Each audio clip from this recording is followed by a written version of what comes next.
ভগ্নাংশের বিয়োগফল কিভাবে নির্ণয় করতে হয় চলো শিখে নিই। আমাদের ১ নম্বরে এই দুটি ভগ্নাংশকে বিয়োগ করতে হবে। তো দেখো ভগ্নাংশ দুটির হর কিন্তু সমান আছে, অর্থাৎ হর দুটি একই আছে। যদি এমন সমহর থাকে তখন আমরা কিভাবে বিয়োগ করব?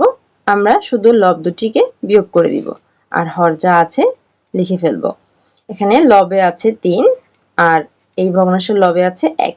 তাহলে ৩ থেকে ১ বিয়োগ করলে বিয়োগফল হয় ২ আর হরে আছে ৭। আমরা উত্তর পেয়ে গেছি।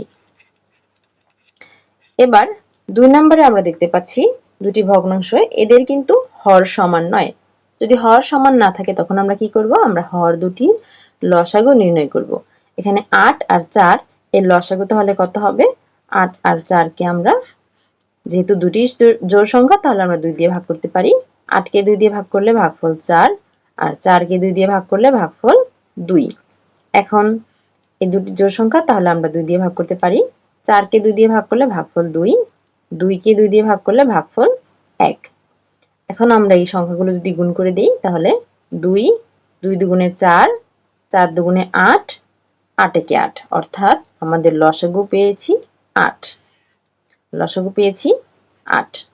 এখন এই লসাগুকে এই হর দিয়ে ভাগ করতে হবে আর ভাগফলকে লব দিয়ে গুণ করতে হবে। তাহলে ৮ কে যদি ৮ দিয়ে ভাগ করি ভাগফল ১, ১ দিয়ে ৩ কে গুণ করলে ৩ একে ৩।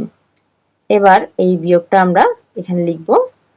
এবার ৪ দিয়ে যদি ৮ কে ভাগ করি তাহলে ৪ দুগুণে ৮, ভাগফল ২, ২ কে ১ দিয়ে গুণ করলে ২ একে ২। এবার আমরা ৩ থেকে যদি ২ বিয়োগ করি তাহলে বিয়োগফল পাই ১ আর হরে আছে ৮। ব্যাস, আমরা উত্তর পেয়ে গেছি। আশা করি বুঝতে পেরেছো। যারা আমাদের অনলাইন ক্লাসে ভর্তি হতে ইচ্ছুক তারা কমেন্টে কমেন্ট করতে পারো, অথবা আমাদের ফেসবুক পেজে মেসেজ করতে পারো, অথবা আমাদের হোয়াটসঅ্যাপ নাম্বারে যোগাযোগ করতে পারো। এতক্ষণ সাথে থাকার জন্য সবাইকে ধন্যবাদ।